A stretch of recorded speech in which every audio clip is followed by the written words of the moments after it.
Halo teman-teman mahasiswa semester 3 akuntansi. Kita bicara terkait dengan proses costing. Nah, kalau dulu kita bicara dengan job order costing, di mana proses produksi itu berdasarkan pesanan.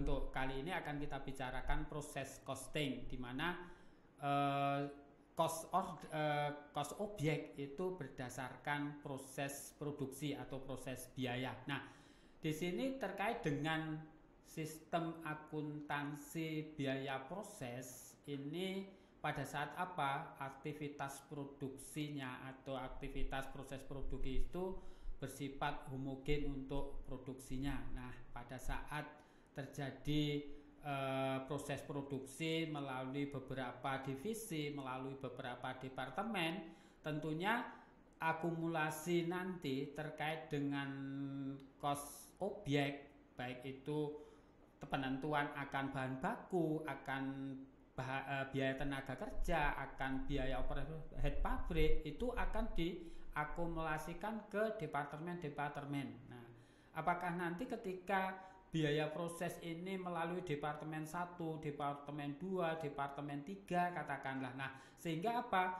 Akumulasi biaya yang terjadi di masing-masing departemen itu akan ditanggung atau diakumulasikan ke departemen yang terkait, atau departemen 1 katakanlah, atau departemen di 2 atau departemen ketiga.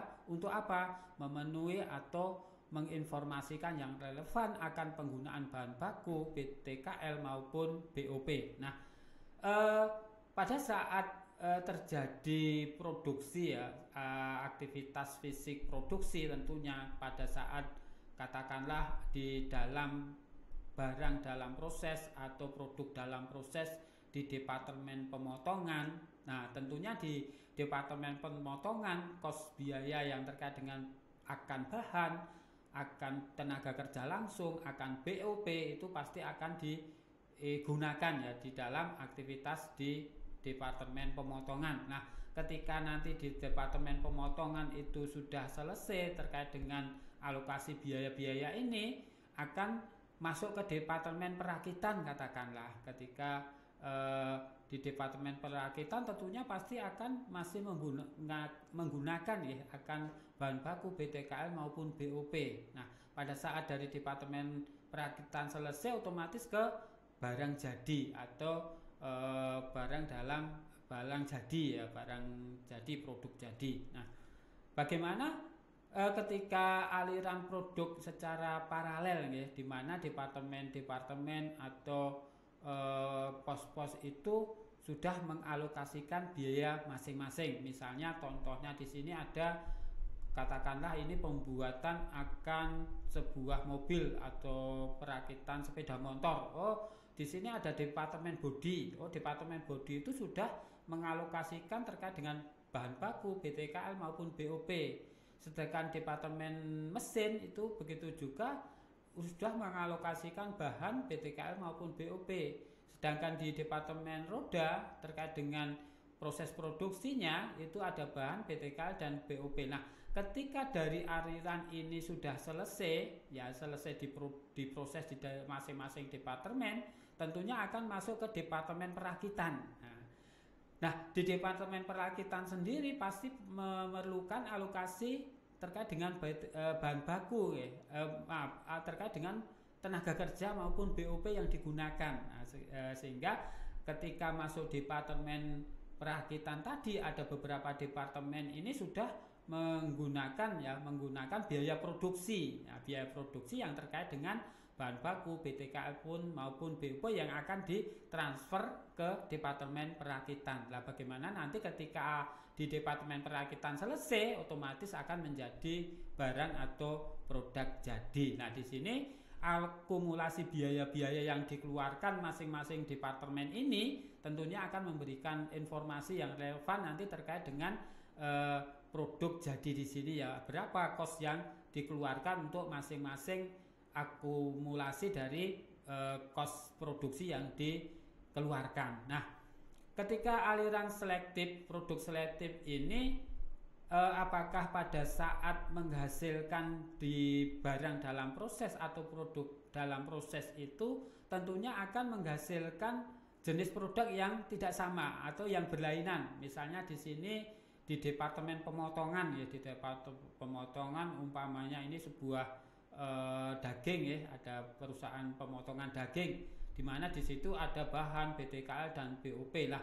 Tentunya di dalam proses pemotongan itu akan menjadi apa nantinya di proses bahan baku itu di departemen pemotongan itu yang berupa daging tadi, apakah langsung ke pengasapan, nah, apakah langsung ke penggilingan. Nah tentunya ketika pengasapan dan penggilingan itu otomatis nanti akan melalui departemen pengemasan ya, sehingga di sana di pengemasan itu ada alokasi biaya yang dikeluarkan, baik itu BTKL, BOP maupun bahan yang nantinya ketika selesai ke pengemasan langsung ditransfer ke gudang, sehingga akan memberikan alokasi biaya yang berbeda juga tentunya. Nah, bagaimana nanti terkait dengan akuntansi di mana apa membutuhkan akan bahan BTKL pun maupun BOP yang terjadi di masing-masing departemen. Nah, di sini misalnya diketahui ya tadi bahwa di dalam departemen pemotongan itu butuh bahan baku 150.000, departemen perakitan 75.000.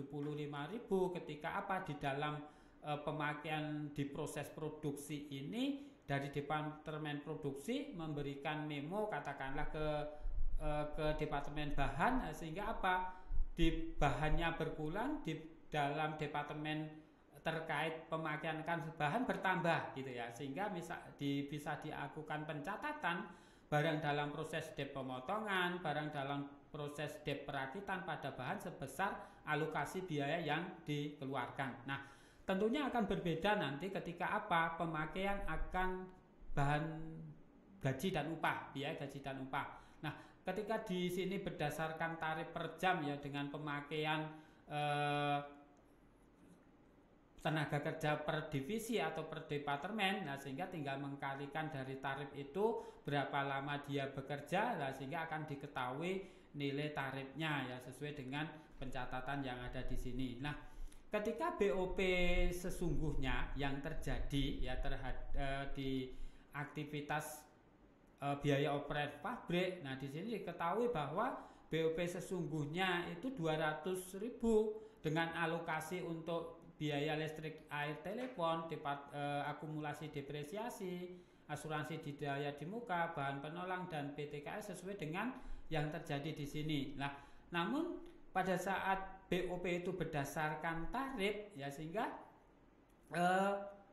pembebanan akan tarif itu berapa? Misalnya Rp80.000 per jam. Lah pemakaian di masing-masing departemen berapa jam yang dipakai untuk penyelesaian akan aktivitas produksi itu ya terkait dengan BOP-nya. Nah, di sini misalnya diketahui adalah tarifnya itu 1.000 jam kerja mesin dan 900 jam kerja langsung di departemen perakitan, ya tinggal mengkalikan dari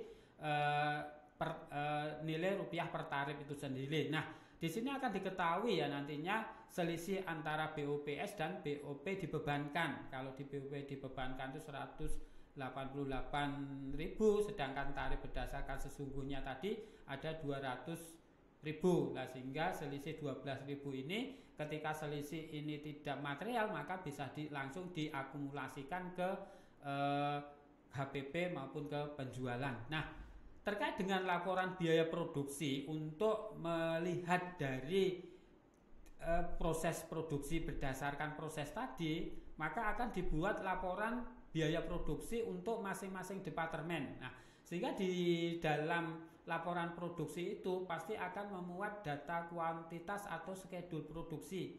Berapa persediaan awal masuk, berapa yang masuk proses di periode ini, kemudian berapa proses unit yang sudah selesai dan ditransfer ke departemen berikutnya, kemudian berapa yang menjadi proses akhir atau belum selesai proses. Nah, ini terkait dengan data-data yang ada di schedule produksi atau data kuantitas terkait unit yang dikerjakan di periode itu, apakah nanti melalui beberapa departemen atau satu departemen. Tentunya akan melihat data-data ini. Nah, kemudian di dalam laporan biaya produksi itu ada biaya yang dipertanggungjawabkan. Nah, dari masing-masing departemen ini terkait dengan kos objek akan bahan baku, BTKL maupun BOP berapa. Nah, tentunya di situ nanti dari unit yang selesai diproses lalu untuk membagi dari total biaya masing-masing biaya yang dikeluarkan. Nah, di sini akan ketemu biaya per unit untuk masing-masing kos biaya yang dikeluarkan. Bahan bakunya berapa, BTKL-nya berapa, BOP-nya berapa, lah akan tersaji di dalam pos biaya yang harus dipertanggungjawabkan. Nah, tentunya ada biaya yang harus dipertanggungjawabkan biaya untuk masing-masing departemen yang sudah dilakukan ya. Nah, di sini nantinya berapa yang telah selesai dilakukan ya di dalam departemen itu, kemudian tinggal mengkalikan dari unit cost atau unit total dari biaya yang dipertanggungjawabkan ya, yang diperoleh dari masing-masing biaya yang dikeluarkan itu untuk mengkalikan dari unit yang telah selesai diproses dan masuk ke produk jadi lah, sehingga nanti ada biaya yang dipertanggungjawabkan untuk unit yang sudah selesai diproses. Nah, sedangkan unit akhir yang belum selesai diproses akan diperhitungkan juga terkait dengan berapa persen untuk penyelesaian biaya konversinya. Nah, di sini isi dari biaya laporan biaya produksi baik itu untuk satu departemen maupun beberapa departemen. Untuk simulasi kasus ya, bisa simulasi terkait dengan biaya produksi nanti bisa kita lihat di Excel maupun di praktek cost accounting. Terima kasih untuk proses costingnya.